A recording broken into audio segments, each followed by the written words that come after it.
Welcome to Podadelphia. My name is Dave Diorio. You can find me on Twitter at @fat_lobster.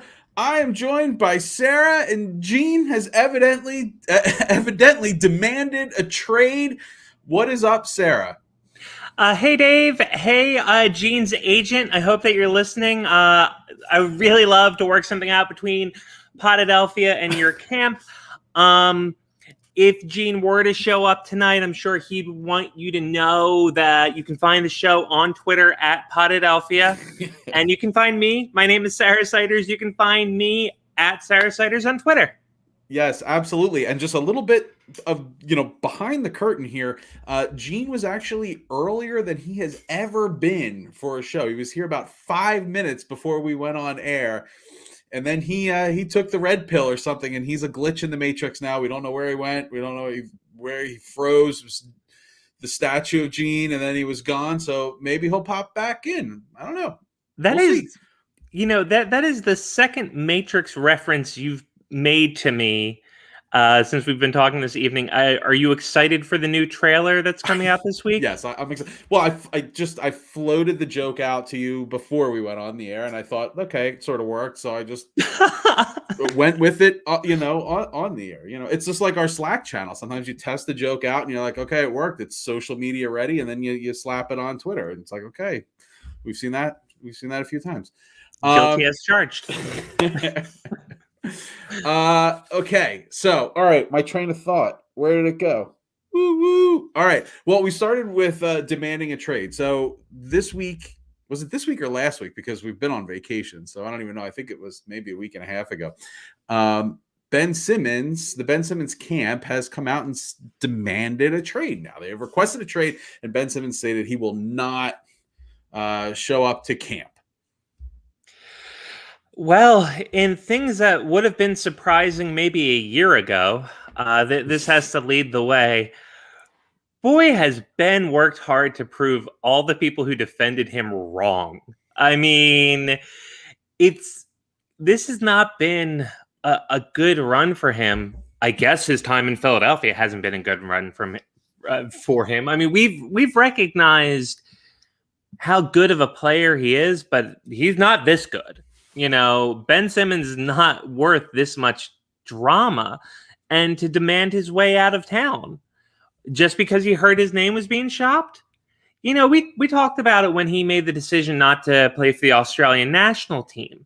That's like, come on, you want the guy who wants the ball in his hand. You want that athlete that wants to take the final shot. And we have tons of video evidence that was never Ben. And a chance to redeem a lackluster Sixers ending to a season. Nope. I'm gonna skip the Olympics. All right, concentrate on your game, whatever. All right, fine. You want to go to Wimbledon? We're not gonna judge you. My name's in trade talks. Well, then you better damn well trade me. I don't like that. It's see ya. You know what? I mean, all the grace, all the support he's gotten from Philadelphia has to go right out the window. And speaking of windows, we had one just pop up on our chat. Hopefully we have Gene here. Gene's on a phone. Gene's on a phone. I'm on mobile this week. Oh my God. I don't know what's wrong with my laptop. Oh my gosh. What's your data plan? I hope it's the best one. I hope it's a great data plan. It was the very best data plan. Trump? I don't know. Well, I was going for Weird Uncle. I get all my impressions end up being Trump. It was a good Weird Uncle. Gene, we're talking about Ben Simmons and demanding a trade. So, I mean, Ben Simmons, in the course of one week of postseason play, and one day of off-season activity, has completely destroyed any trade value he had. I mean, think about the fact that there was a debate in this town on whether we should trade Ben Simmons for James Harden, and now it's like, well, maybe we can get, if we throw in a pick, maybe we can get CJ McCollum. Right? Yeah. Woohoo! I mean, is it sabotage? Like, I mean, it's a great Beastie Boys song. I don't know if it's what Ben Simmons is up to. I feel more like this is kind of like we're getting a taste of the modern NBA athlete, and I don't know if it's just the way that the business is being done now, where the players sort of exert this strange leverage where they go to the ownership and it's like, look, I think now it's time for me to be traded. Right.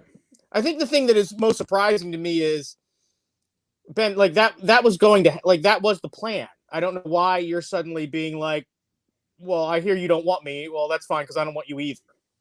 Like, that move never works. As someone who has tried that move many times in her life, that move never works. Is this right? Are you referring to in like the professional arena or in the relationship arena?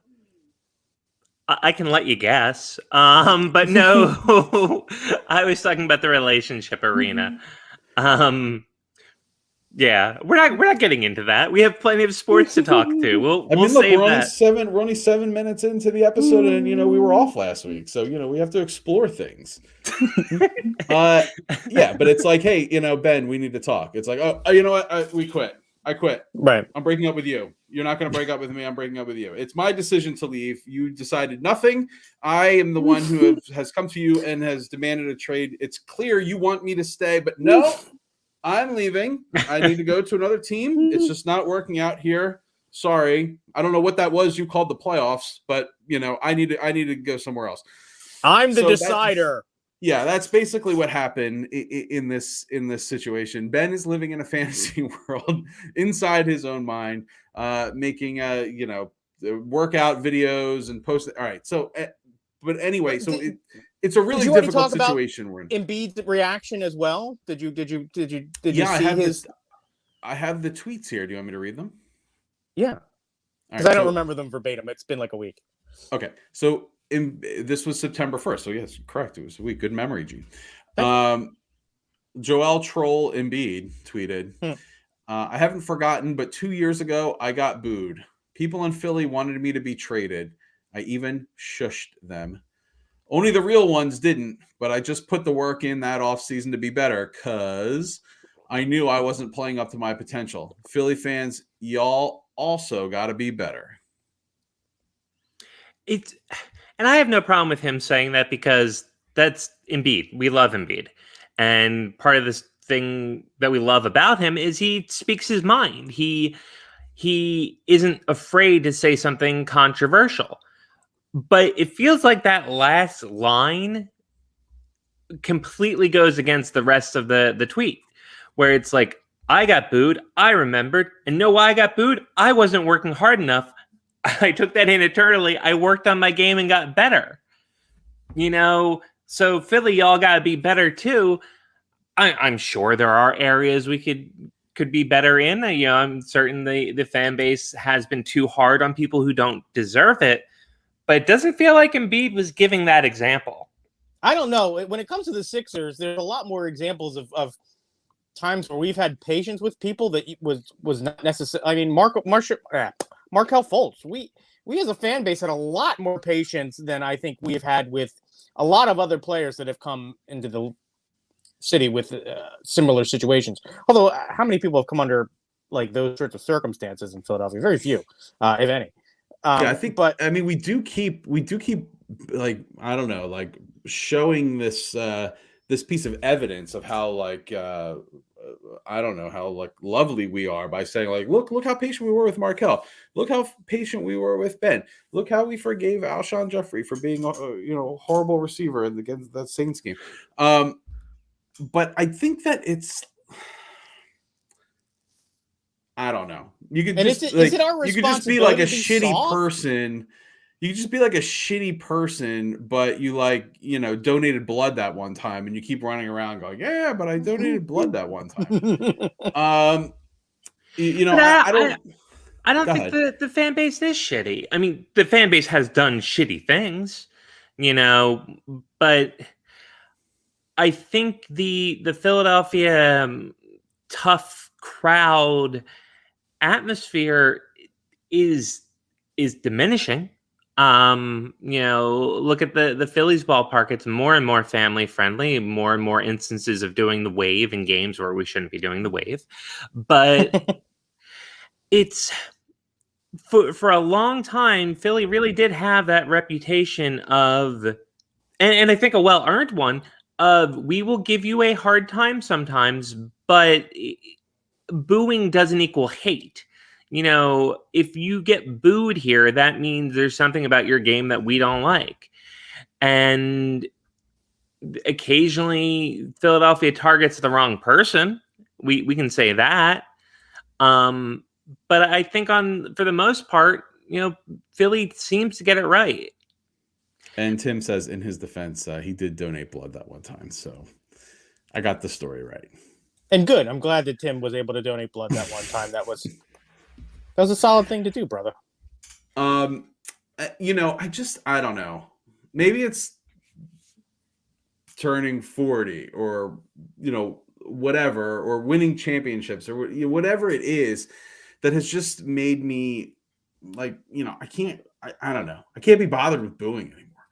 Like, not my own players. Like, I just don't boo my own players anymore. Like, I feel like I haven't really done that in quite a while. I mean, I was never someone big on it to begin with. Booing my own players was never like my favorite thing to do because I tended to give them the benefit of the doubt. But like you say, Dave, over time, that is just, I've been less inclined to assume somebody's dog in it. Like that's like really when we get, give somebody a hard time, like we go, they don't care. Yeah. And maybe it's that. Trust that people are human and are, for the most part, trying their best. But the last time I booed my own team was the Flyers. And I can't remember specifically, but I know at the end of a period, I have given a hearty boo when it's, the shot attempts are low, the energy is low, especially if you deliver 2 periods of that in a row, then you deserve to get booed. And hockey's convenient because there's lots of breaks. Who's that hoss that was on the Phillies like 2 years ago? That he was like awful, and he had one good game, and then he called like Phillies fans entitled or something like that. Oh God, that was the last year of the Gabe Kapler experiment. Was that a pitcher? Nah, he was a utility. He's a utility infielder. Well, Tim's going to chime in here with it and save me. Tim bail us out on that one because I know the incident. I was thinking it was Arrieta. But I mean, Arrieta. No, it's like Rodrigo. I'm not even going to try to guess. I can't remember. Anyway, that type of thing for me is like, okay, now you want to do that. Now we'll come at you with a boo just to show like our displeasure with that. I think if I didn't boo Alec Boehm this season, I'm not really booing anybody. Because he's like my number one, like with a bullet, not like that, but man crush. He's like my number one target this season for like my frustrations. But I just don't get, like, I want Philly to be a place where like opposing players hate to play. I don't want it to be a place where everyone hates to play. You know what I mean? I have always thought that we have sort of grown at this point more from just a reputation or a bias that has sort of supplanted what is the actual reality. I have been to a lot of Philadelphia sporting events, more than I could possibly venture to count. But I can probably count on 1 or 2 fingers the amount of truly negative experiences that I have seen personally. Does that mean that they don't happen? Of course they happen. But what I'm saying is I would venture to guess that if you were a normal fan who attended a swath of Philadelphia sporting events over your lifetime, it is very unlikely. His name was Sean Rodriguez, by the way. There you go. You had Rodriguez, right? Yeah, I was in the airport. In the ballpark. You're not gonna experience, most of the truly negative things that I experience in ballparks have nothing to do with what's happening between the fans and the players. It has everything to do with what fans are doing to each other. Famously, I think the three of us were at a game where literally two high schools decided to brawl in the 700 level. But that had nothing to do with what was happening on the field. But those are the sorts of evident incidents that I have seen that have been negative experiences at the ballpark. For the most part, when I heard people be booed, it's either opposing players or I don't think that there's I think that the connotation that the boo is something that's wrong or that's not something that it's not like every time you have a fight with your wife, you don't immediately draw up divorce papers. Sometimes a little bad blood, maybe. Bad blood isn't even the right word. There's a little bit of tension between. Keeps it spicy. Right, yeah. Me and Ben Simmons are keeping it spicy. Yeah. You have to have that sort of give and take, or else, it's really not going to stay interesting. If it was all love, love, love, then, it wouldn't be interesting.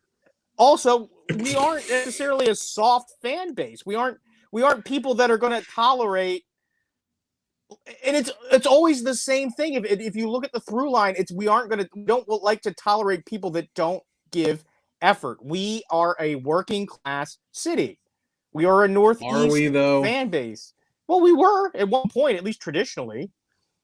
We still are.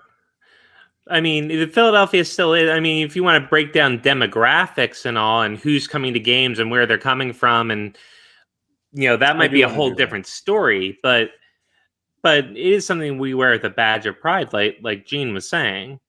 Well, and I mean, what the biggest complaint I've heard about the actual fans in attendance, going back, and I feel like, and Sarah, maybe you can comment on this better than I have because you've probably been to more Flyers games, but there was an absolute, and I've even experienced it to a degree myself. There was a real problem where there were people going to Flyers games that had almost no interest in the game of hockey, and they were there for either the show of being at a Flyers game, or I'm not sure what exactly their motivation was, but I don't know if it was that hockey fans have been priced out or what it was, but I think that that's finally shifting. I think that is partly that the NHL has done a better job of marketing itself and is bringing back younger fans who are saying to their parents, guardians, friends, I want to go to a hockey game. And once you start getting younger fans back into the building, it sort of scoots off some of the business suit typees.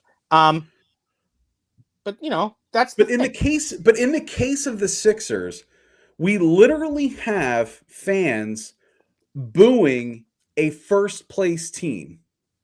Like, they're in first place and they're being booed, because they had a bad quarter or something. Like, I don't know. Like, do you expect them to be what is the expectation? At that point, you're a first place team. You're the number one team in the East, and you're getting booed at home. Why? I think there's a certain amount of equity a team could build up. I had mentioned when talking about the Flyers being, booing the Flyers personally, that it's like 2 bad periods. You know what I mean? But if you're a first place team and you have a stinker of a game and it's regular season, that's fine. If you have 2 in a row, then let's talk. But it should be, the punishment should fit the crime. Also, not all boos are created equal. That's, I wanted to get to that point because there is a type of courtesy boo that I do all the time. I have done to people in normal interactions. I believe I've been booed out of courtesy. I'm sure you have. It's just more like, oh, boo. Just sort of that. And you do that to a player that's mildly irked you. Somebody goes to the foul line and misses 4 in a row. If they miss the 5th one, I want to hear a little boo. It doesn't need to be deafening boos. It doesn't need to be the same treatment we give the most hated player on the other team, but there should be a rumbling of discontent. It shouldn't just be silence. And I'm fine with that. I'm in favor of that, as opposed to disinterest, as opposed to wooing, which is where I thought Gene was going to get. to when you mentioned me and Flyers games and fan behavior.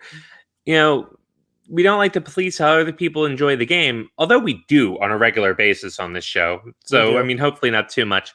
But the wooing, the wave, it shows a disinterest that is unconnected to the game. At least with booing and cheering, even if you feel it's uncalled for, people are connected to the game. Back to the point you made originally, Dave, is it appropriate to boo a first place team?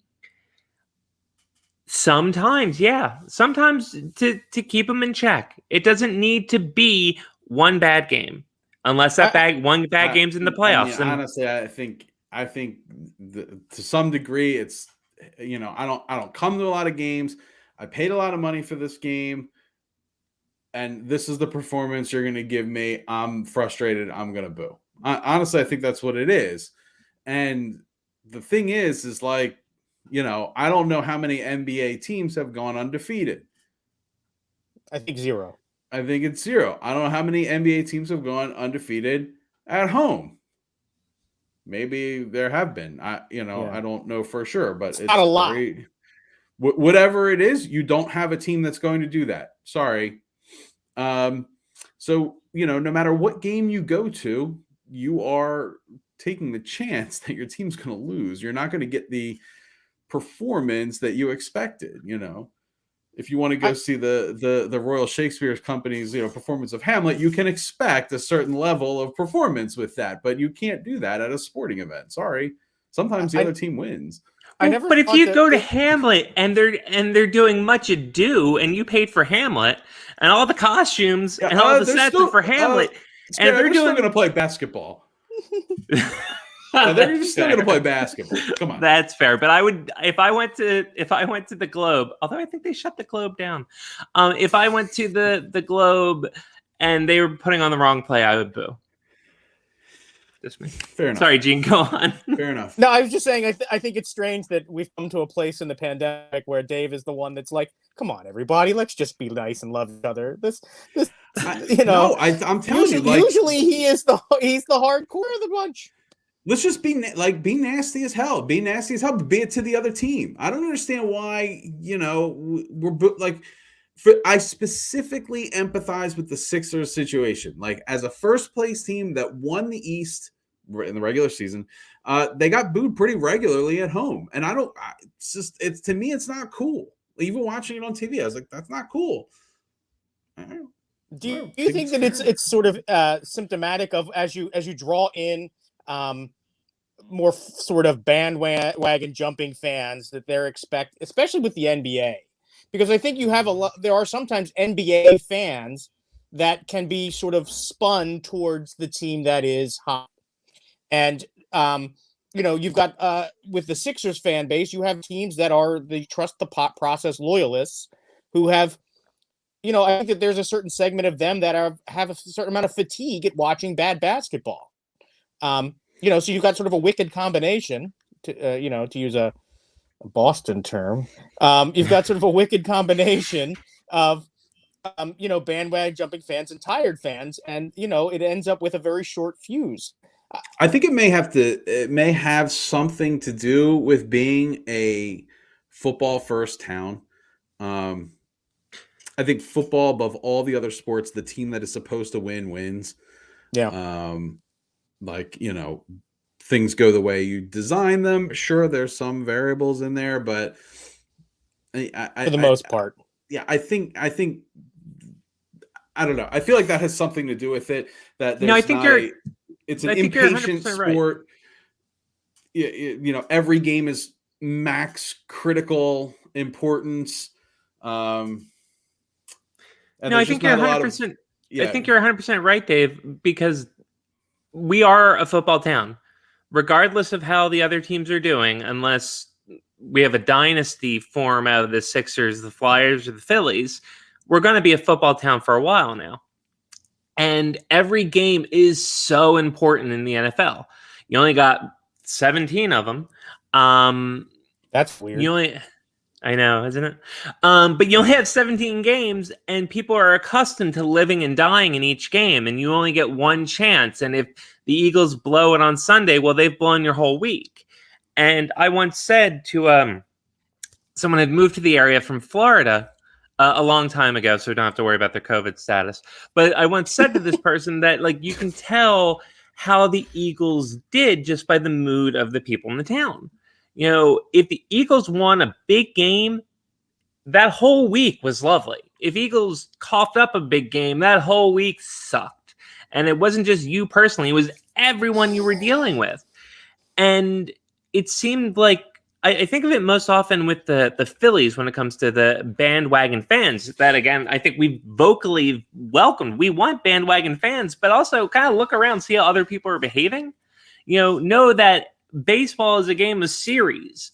So if the Phillies win the series, but like lose the last game of that series 10-0, they won the series. That's a win. You have to treat it that way. So, and in hockey, it doesn't translate too, because every time the Flyers make the playoffs, every other year, you get an influx of playoff-only hockey fans who haven't paid attention very closely during the regular season. So they don't know who's hurt. They don't know who's improving. They don't know who's young. They don't know a lot of things. And that's cool. That's fine. But they don't let them stop. They don't let the lack of knowledge stop them from having a very vocal opinion. Now, I call that podcasting, but other people, express that in the stands. An Eagles chant at every game is really all you really need to know about. At any game, you can ruin many a game, by cheating for the Eagles way out of the series season. You guys want to keep talking about Ben Simmons, or should we move on to something else now that we're halfway through the show? It's been like 3 or 4 weeks for me, so I mean, I can talk about whatever. We can talk about fans we don't like. Let's. Speaking of fans we don't like, Gene. Yeah. Do you want to? Eagles kick off this week. What the hell? Football's here. Now, I mean, this is kind of like a good transition here, because, we live and die with every week. Every week's critically important. The mood of the city is predicated on how the Eagles did on Sunday. But this season, going into it, it's kind of like, well, what are my expectations here? Like, okay, we got the Falcons on Sunday. We're 3.5-point road dogs. So that's kind of like a pushy kind of line. We got some like little injuries going. Like, what do you expect? Do you expect a win on Sunday? I don't know. I have no idea what this Eagles season is going to look like. The thing I'm rooting for this Sunday is fun. I just want stuff to happen. I don't care if the Eagles win or lose that game, because I don't have personally very high expectations for the season, but the preseason has just become utterly meaningless. We thought it was meaningless before. Now it's a glorified practice, if that. So I'm really interested to see the Devontae Smith and Jalen Hurts reconnection, see what they produce on the field. If there's some fun and excitement there, sign me up. Some big tackles, some big hits. Just give me something. Let me know what this team is. So this Sunday for the Eagles, for me, is no pressure, because how many weeks for a decade now, at least, the first week of the football season is completely unpredictable, because preseason doesn't exist anymore. It's usually the first couple weeks where you find out whether a team is good or bad. So I think my expectations for the Eagles really aren't going to be set until week 3, week 4 to go, oh, this team is actually decent. Now I have standards that they have to meet, or this team is just awful and let's lose in the most fun way possible. I agree almost 100% of what you're saying. The only difference is I think that there is a sort of undercurrent within the fan base. It's not so much that we are like lovingly just looking forward to a great new season. I think that it's more like a little bit of post-traumatic season syndrome, because last year was a traumatic season. I think that there's a lot of Eagles fans for a lot of reasons. I think that even our conversations at the end of the year, we did not expect sort of the house cleaning that occurred. I think we had famously a conversation where we said, you're going to have Howie, Carson Wentz, and Doug Peterson, and which of the two are going to remain? And none of us would have predicted that the only one left of that bunch was going to be Howie Roseman. I think that a lot of people in this town didn't necessarily blame everything on Doug Peterson. And I think that his departure sort of left a bad taste in people's mouth. Not so much that he was fired, but more in the fact that, like, that was the head coach that won us a Super Bowl. And it all sort of went up in smoke. You know what I mean? We sort of thought we had found our next guy, and it didn't really pan out. And the evidence I will give for this, it's not that there's a lot of people out on street corners wearing Doug Peterson visors and cheering and chanting for his return. It's more the fact that nobody talks about Nick Sirianni at all. It's as if he doesn't really have any influence or move the needle in this town at all. And when was the last time the Eagles had a head coach that didn't move a needle in this town, positive or negatively? When in this town did you not feel like going into a season that you had any idea what the coach's personality really was? Because I don't. I have no idea what this guy's personality is. You had a feeling for Chip. You had a feeling for Ray Rhodes. You certainly had a feeling for Buddy Ryan and for Doug Peterson. But with this guy, I just don't know what kind of guy he is. I think that there's an undercurrent of this fan base that absolutely is going in with very low expectations. But much like you said, by week 3 or 4, you're going to see a shift in the temperature of this town, and it's going to go either extremely high if they go like 2-1, 3-0. You might see this. You're going to see this town start to be like, yeah, see, we do know what we're doing. We've got it all figured out. But if it goes the other way, I think that everybody's going to sort of turn and be like, see how, they don't know what they're doing. They're driving this team into the ground. They've completely squandered all of their goodwill. We were supposed to have this be the new normal where we were going to go to Super Bowls all the time, and it just never panned out. Again, the Eagles famously love to overpromise. We had the dream team. We have the new normal. What I want is just consistency. As much as I hate it, the one thing you can count on with certain head coaches in New England is, for the most part, it's consistent. It's consistent success or consistent style of football. And I think that that's the sort of thing that we want for the Eagles. We ultimately just want a team that we know that the faces may change, but the jersey is always going to end up in the playoffs. Isn't this and sorry, I jumped on you, Dave, but for me, it all comes down to Howie this season. Like, he's the person on trial.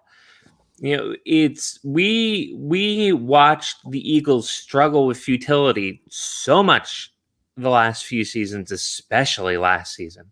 They just come up small, and it really became an indictment of Howie Roseman.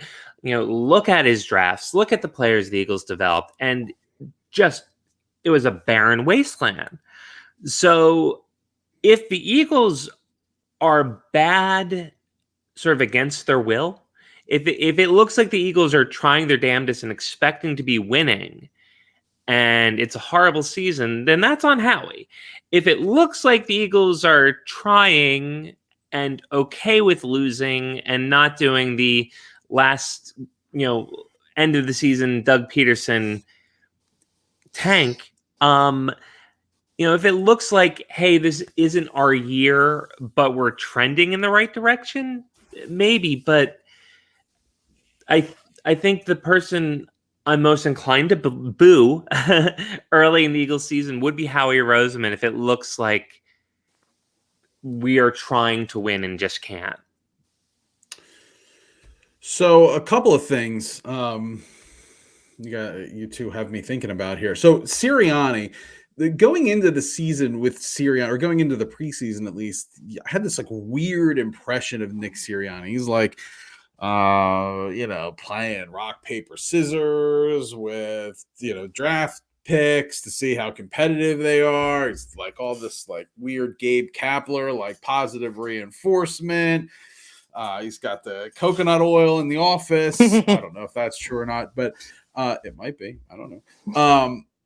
But like, I'm like, this guy's a goofball. I don't know. Does he know what he's doing? He's got all his like bros on the coaching staff. And then the preseason happened and it was, I guess normal. They didn't play particularly great, but like, who the hell knows? I don't even know because you never saw anything. So that could be straight. It could not be straight. But so first off, what I'm really looking for is a professional football team. Something that's not bad news bears, complete disaster when they hit the field. So that's like the first thing I'm going to look for. It's like, okay, can we field a competent team? Although I have been on record on the show being optimistic about this team as far as a coaching standpoint, I just want to be normal. I just want to be like, hey, we belong in the NFL. Not like, I don't want to be that team that's like, oh, Alabama could beat the Eagles this year, like that kind of thing. So like, let's just be normal. And then the other thing that I'm looking for now, look, I know we're going to say a bunch of shit on this show right now. That's like, okay, great. You're saying all this stuff preseason. And as soon as it's, 21-21 with a minute 45 left and you have the ball on their 40 and you don't win the game, it's like, God damn, this team, like another wasted opportunity. We're only one game behind Dallas. What are we doing? But now, before we get into like overreaction situations when the season starts, I'm just looking for development, progression, and positioning. Like, I really want us to be able to position ourselves to get Aaron Rodgers. You're still on that. So you're talking about for next season? Yeah, sure. Okay. What if he becomes available, after the season? Look, because you got, we didn't even talk about the Deshaun Watson situation. Where, okay, it doesn't look like we're getting Deshaun Watson, and it's not. He's another one that says he doesn't want us. Yeah, and it's not because we don't want him. He's just not waiving his no trade to come to Philadelphia. Right. So he don't want us. By virtue, we take the moral high ground of not getting Deshaun Watson. So yeah, Deshaun, it must suck, when things happen to you out of your control. It would be a shame for someone to impose their will on you. Hey, whatever. So yeah, good riddance. I'm happy he's not interested in Philadelphia. It sucks out loud that with all the crap the Eagles have been through with drama, that this is the kind of drama somebody would seek out. That I'll get mad all over again. I know. And look, I like Jalen Hurts. Like, he's the kind of guy like I feel good about rooting for. Yeah. So that'll be fun. I hope I have lots of opportunities to cheer. I don't know, but all right. Forget the Aaron Rodgers thing. Just position ourselves moving forward. Whether it's developing players, whether it's getting players that are going to create more trade value, whatever it is, let's just keep the train moving forward this season. And I don't know how much more we could regress anyway, but no more regression. Like, let's just start taking steps forward again and building something here that's stable. Like, look, I'll take a flash in the pan Super Bowl, like whatever. That's great. Just looking for, an organization that has stable footing. I think like maybe what you said, Gene. So I will be watching no Eagles games live this season because of my children's baseball schedule. Don't you think you get? I think you get a Monday night game or two, right? Yeah. So the week, what is it? Week 3. Yeah, week 3 against the Cowboys is a Monday night football game. So I mean, the first 4 games: Falcons, Niners, Cowboys, Chiefs. Any chance we can go 2-2 there? There's a chance we go 2-2. I don't see us doing better than that. I'll be totally honest. I don't see how you beat San Francisco or Kansas City. I just don't see how it's possible. I mean, you do get. I guess you get one. You get one of those at home, right? I think you get. So San Fran's at home. Oh, San Francisco is Kansas City in Kansas City. That's no, that's also in Philly, but it doesn't really matter. Doesn't really matter. I would almost prefer that to be a road game. Right, I would too. Yeah, just to get it because so that you have a better game at home. Like I would say, if there is I don't know. I'm kind of torn. Would you want to go to the Chiefs game or not go to the Chiefs game? I wouldn't want to go to the Chiefs game. Just because they're definitely going to lose? I think they're absolutely going to lose, yeah. But you get to see Patrick Mahomes. I can watch him on TV at home. Yeah, okay. I pay big money to watch the Eagles in person. I am not the type that goes to watch the opposition live. That's just never been my thing. No? Like I've never gone to a game because there's like my favorite opposing player is in the building. You've never done that? Not in Philadelphia. No, I've done it in other places, but I've never done it. Really? You've never done that? No. Why? Do you go to certain games to root for somebody on the other team? No, I don't go to root. I went to the Padres game this year to see Fernando Tatis. Okay. I've gone to games to see players. Not root for them, but just the first one that pops in my head was just, making certain I saw one final Gretzky game when he was getting towards the end of his career. Johnny Gaudreau. Now, I do really like Johnny Gaudreau, so I made sure, to catch a Flames game here in Philly early in his career. Have I seen McDavid? This really undercuts my argument when the best player in the game right now, I can't remember if I've seen live. I don't actually think I have, but you don't have a lot of opportunity, in fairness. Well, that's true. I don't have a lot of opportunity, but the whole point I was trying to make is like, you just want to be able to say you saw them live with your own 2 eyes. And then I'm like, I have no idea if I saw McDavid. I don't know.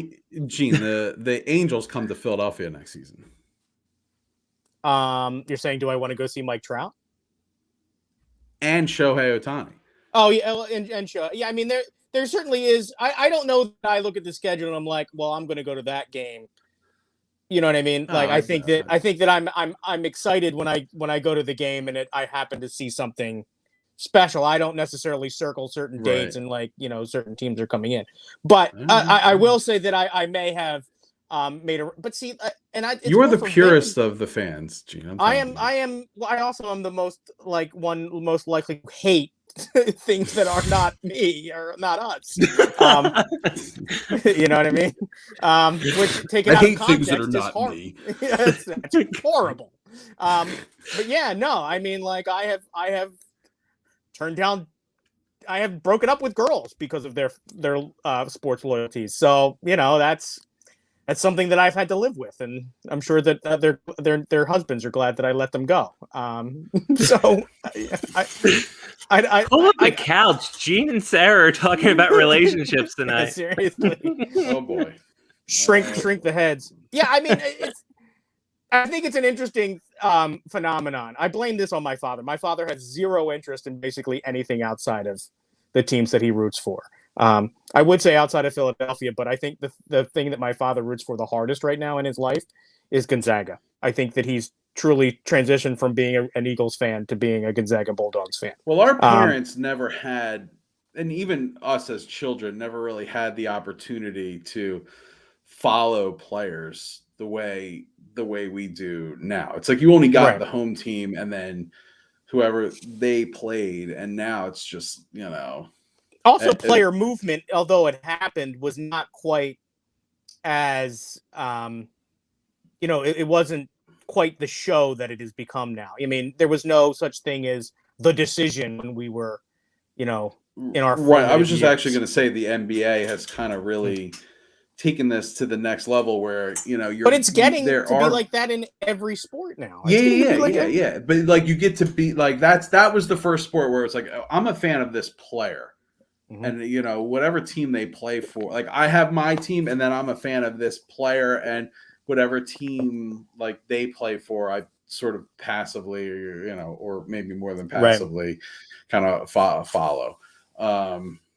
So, and there are some people that are literally that. just fans of players. There are Kobe Bryant fans. There are LeBron James fans. There are, Kobe Bryant played his whole career in LA. He's a bad example, but Kobe Bryant is a great example. There are fans that have just sort of transitioned with him in his career. And when you mean LeBron? Yes, thank you, LeBron. When he plays for the Heat, they're Heat fans. When he plays for Cleveland, they're Cleveland fans. In LA, they're LA fans. They're just LeBron fans. They aren't necessarily fans of the team that he's. What is one player on the Heat? I am a Heat. Yeah, a heater. A heater. Oh, Harry Callis. I am a Jazz. I am the Jazz.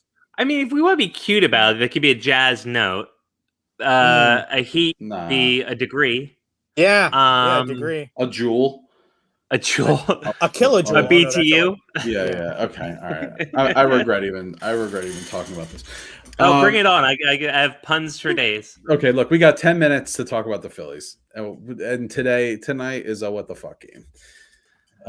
They're down. What are they down? 8-0 now? 6-0? What's the score? 6-0. It got out of hand. It's because Aaron Nola is pitching in September. Look, Aaron Nola. Well, I don't expect you to be an ace because you're not an ace, but you got to be. Not an ace. You got to be better. I mean, look, we scored no runs, so it doesn't really matter at this point anyway. If you gave up one run, we'd be losing right now. But I need more than 3 innings. Even if you're a number 3 starter, you got to go. You got to give me quality starts. You got to give me 5-6 innings. I mean, come on, dude. What the hell? And this, he was even asked about the other day of, your September woes. It was end of August. So, well, September's around the corner. How do you feel coming up? And what's what? When the way you said that was that a Joey Lawrence? It was. It was. Yeah. Wolves. All right. Woes. I'm sure I own a Blossom hat somewhere, but that's neither here nor there. And so's my point. Somebody's woes. Gene made it. I forget. I've honestly lost it. I correct you out of your point. You were talking about how Aaron Nola was. Oh yeah. The other day. He was specifically asked about his hardships in September, and he brushed it aside. It's like, well, I'm going to be better, and first opportunity, and now baseball. It's the Phils blew the Brewers out yesterday, so some bounce back can be expected. But no, it's not a good showing. Like Dave says, you gotta give us more than 3 innings. Look, tonight's game and tomorrow's game are the 2 hardest games that are left on the schedule. After that, it's 3 against the Braves, it's 3 against the Mets, and then those are the hardest games, on the schedule. So there's a lot of opportunity here. The problem is that the Phillies don't really, I mean, outside of the Nationals, who I think we're done with now, they don't really capitalize on those opportunities against bad teams. So we still have 3 against the Orioles, which, who knows? I mean, they're dreadful. I mean, they are dreadful. I was like dreadful. But so was Arizona when we got there, when we went to Arizona the first time and got swept. Yes. We have 4 against the Pirates. Didn't fare well in Pittsburgh. We have the last 3 games of the season are against the Marlins. Which you better hope that it doesn't. No, it's the Marlins. The last 3 games are against the Marlins, and you better hope that the season doesn't come down to those, because the Marlins love to spoil. Well, we're not going to have a 3-game lead going into the last weekend of the season. So, we got 4 against the Rockies that are coming up and 3 against the Cubs at home. So, you got to win these games.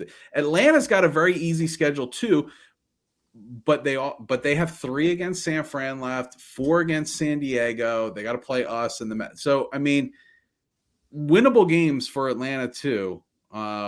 It may just come down to that Atlanta series. I don't know, but you got to take care of business against these bad teams. You just got to. Taking care of business is the exact right way to put it, Dave.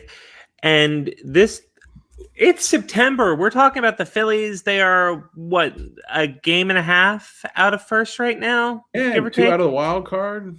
2 out of the wild card. This is really a time to be excited. We don't normally get to be this excited after Labor Day, but it's so hard to get a read on this team because it's become a punchline of, oh, hey, the Phils win the series against the Dodgers and then give all those games back against Arizona.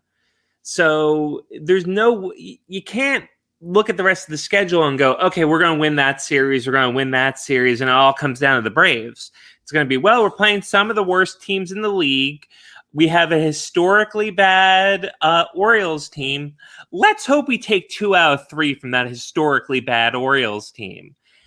And it's not like we're just being pessimistic or crazy or whatever. They've given us a ton of evidence that it doesn't matter the other team's record. The Phillies' biggest opponent is the Phillies. So hopefully they'll keep it fun because they've managed fun. Well, I want to be interested this whole damn month. I want to make the playoffs. Oh, it would be complete revisionist history if these Phillies managed to succeed and somehow make the playoffs. I'll say what a great season this has been as opposed to maddening and frustrating. But keep me into the last weekend of September, please. I'd love that. I'd love for this season to be alive a little bit longer. I feel like the Phillies have the opportunity that they can finish their season in the spotlight. The Eagles are going to have a rough month. I think optimistically you hope the Eagles are going to go 2-2. I think that it doesn't mean that I don't even think that you can even weight the Eagles schedule or the Eagles season on these first 4 games. I think you could go 0-4 and you could still see the Eagles come out with what you would consider a successful season. I hope that doesn't happen. What would you consider a successful season, Gene? What number would you say that's good? What did we have? 6 wins last year, or did we actually get 7? The point is, I think I'd like to see anything above 8 or above. 5. I think anything 8 or above, I would consider a success. And with that amount of wins, you might win the division. 8 or you're going to put it at 8? Yeah. Yeah, which I know is not 500 anymore, but I guess 7.5 is, which is again weird. But yeah, I would consider that a success in my book. Yeah, so the Eagles were 4-11-1 last season. Okay, yeah, I forgot the tie. Yeah, well then, really, 7 or better, really, I think would be what you would. I don't think that the Eagles are a playoff team. I don't. But I would like to see them be pushing for it and at least not be in one of those situations where they could fall flat in their face into the playoffs like they were last year, where it was a race to see who doesn't completely trip and hurt themselves, which we were watching last year. It was just bad football. It was, is the division going to be won by a team with 5 wins? It was horrible to think about. I'd like to see the entire division as a whole be more respectful. Like that's me as a fan of the Eagles, I hate playing in a dog shit division. Yeah, respectable. Whatever. They were very respectful to the other teams. They were. Oh no, I insist. You score. I was in the end zone once earlier today. I didn't really care for it. The Eagles were very respectful to Washington football team. But the other thing I wanted to say about the and I get your guys' take on the Phillies. Do you think that the only path is the division, or do you think that the wild card is a way that you see the Phillies getting? There really is only one wild card up for grabs because whoever doesn't win the division between the Dodgers and Padres will get will get one of the wild cards. Even though they're competing against more teams for the wild card, because you're kind of up against the Reds, the Cardinals, and the Padres. I actually think they're more likely to get the wild card than they are the division. You just think that those two teams are more likely to falter than the Braves?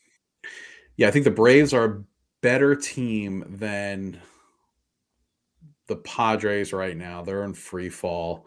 I think the Braves are a better team than the Cardinals for sure. The Reds are the tricky one. And I think the Braves have a very easy schedule. Actually, I'm not 100% sure on that, but I know that the Braves have a very easy schedule. And I think that even though we don't play any of those teams, we'll wind up having an easier path that way. Not certainly not in the playoffs, but okay. Well, that's so Cincinnati has the second easiest schedule. With us having we have the easiest. Right. Yeah, but I don't know. Maybe I'm wrong. Maybe I'm just talking out of school. No, I was genuinely curious because there was a lot of, I don't know if it was something I saw on the pregame today or something I heard on social media or something where a lot of people are sort of the vibe that's like you know the only path is really the division, that there's just too much clutter for the wild card. I mean, there was a time when the Giants were the best team in baseball and the Dodgers and the Padres had a 13-game lead on the wild card, and the Padres they have come back. They just fell off the map. I don't know what to say about it. I mean, and the Phillies have been as far back in August as 5 games, and they're a game and a half back. I guess maybe they'll be possibly 2.5 back today, depending on what the Braves did. I don't know. But at least I will say this. It has been fun to start to do that kind of math.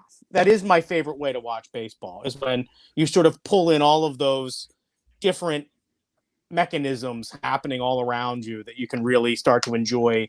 That's when you get the real tension, is like, if you're watching baseball, if you're watching Phillies baseball right now, you're rooting for the Marlins to beat the Mets, you're rooting for the Nationals to beat the Braves, the Cubs to beat the Reds, the Phillies to beat the Brewers, the Dodgers to beat the Cardinals, and the Angels to beat the Padres. So there's like 8 games you can have a rooting interest in right now, just focused on the Phillies, which is cool. That's fun.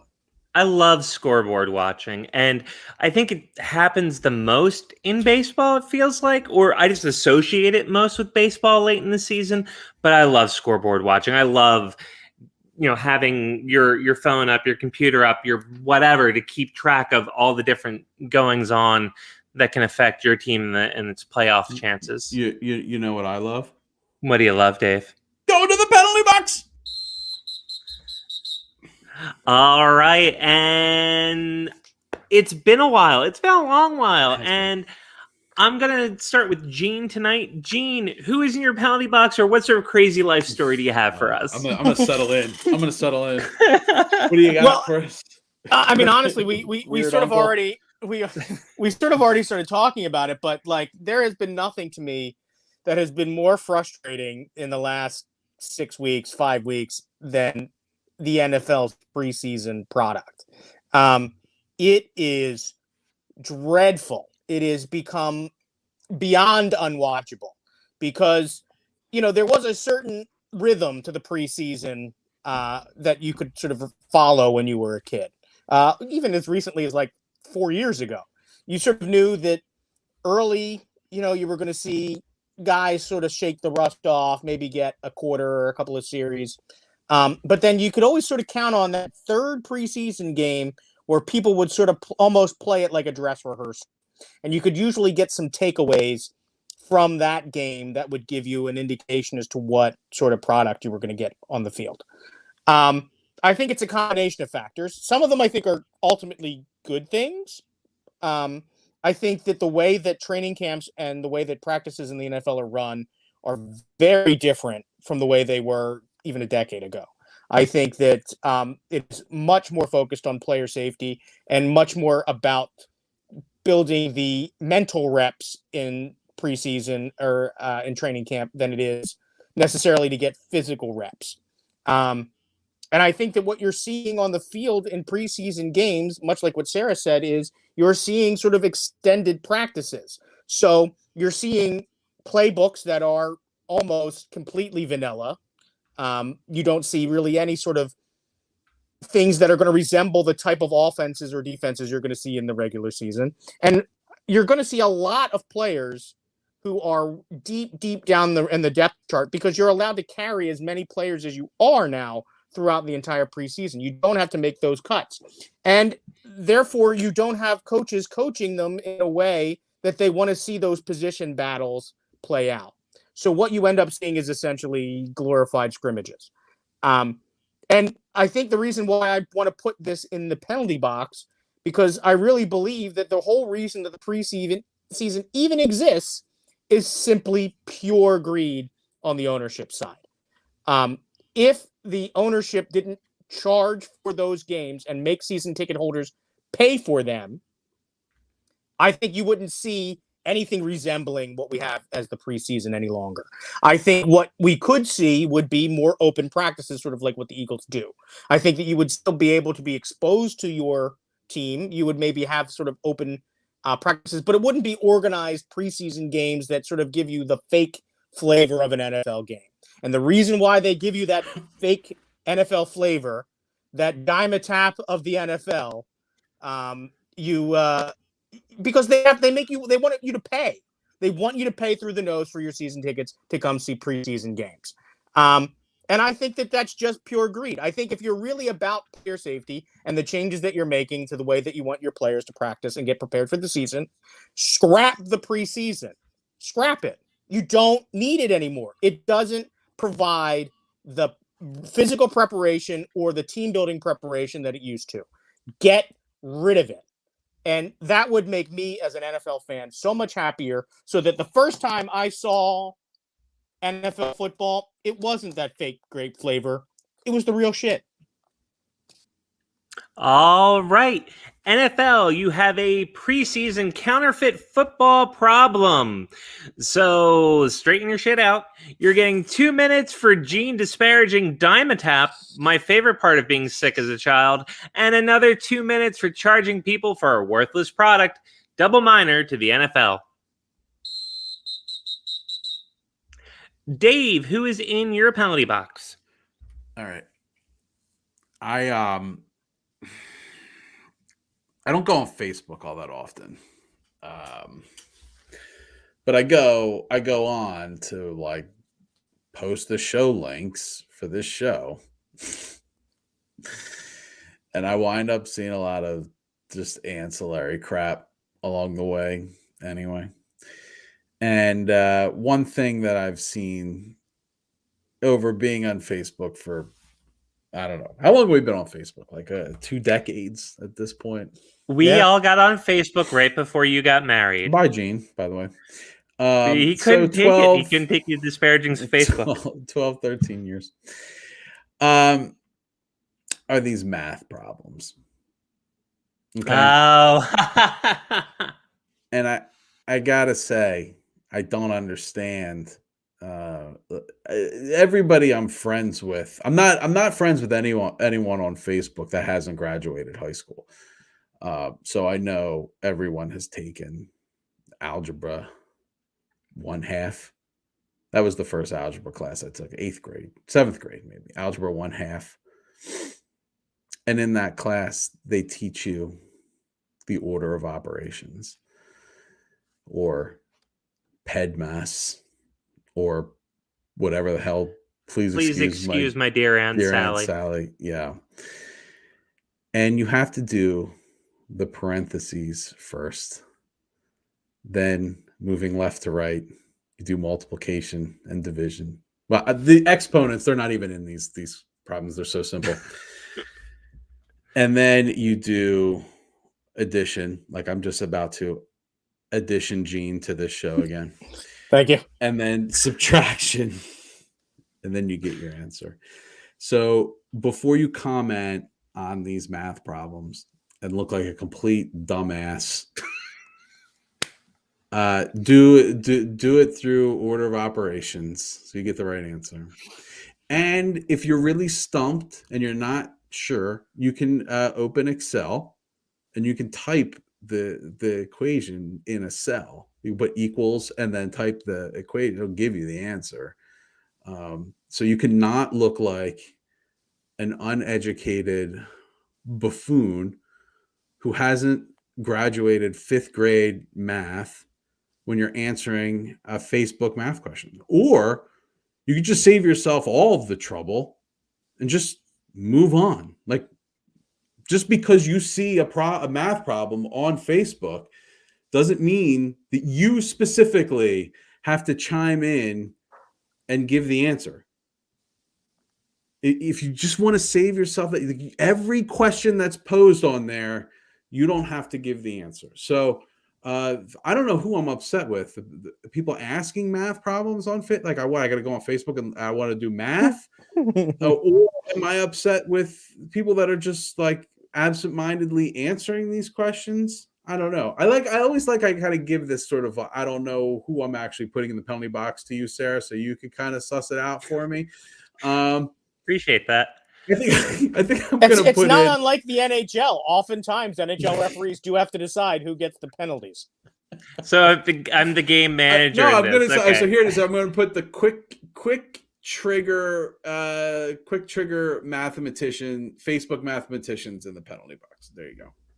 Because that'll be easier to say than making up my own. So quick trigger Facebook mathematicians, you've been called out in the most curmudgeonly specific penalty box I do think we've had. Facebook mathematicians, put in the legwork, review those texts, or cheat and go to Excel. That's what Dave's advocating for as well. So it's Facebook, you're bad at math, but you're getting the cube root of 8 for a penalty today. Cube root of 8 to Facebook mathematicians. Oh, I'm sorry, Sarah. Who's in your penalty box? That's fine. We're just we're judging people harshly today, and we shouldn't, because tomorrow is a holiday. No, not Labor Day. That was the other day. No, not Rosh Hashanah. I mean, I think it still continues, but that's not what I'm talking about either. No, tomorrow is Star Trek Day, because every pop culture phenomenon needs to have its own day. May the 4th happened organically. Mario Day, kind of fun, kind of cute. I think Spider-Man has a day. That's the day his comic was first published or whatever. But you have to have your pop culture day. And I've seen it around the past. People have celebrated, that's Captain Picard Day, which isn't tomorrow. Captain Picard Day is June 16th. And I've seen people celebrate First Contact Day, which is April 5th. But no, tomorrow, September 8th, is the premiere date of the original Star Trek. It is considered Star Trek Day. And the people who are going into penalty box is Star Trek, or Star Trek social media, or Star Trek marketing. You can't have 3 days. If you want any one of them to catch on, pick one. I don't care. I had to look this up to make this point, and it's pure coincidence that it's tomorrow. So, Star Trek, do the logical thing. Pick a day. Pick whatever day. We'll find you. Star Trek, you're getting a triple minor for having too many holidays in your name.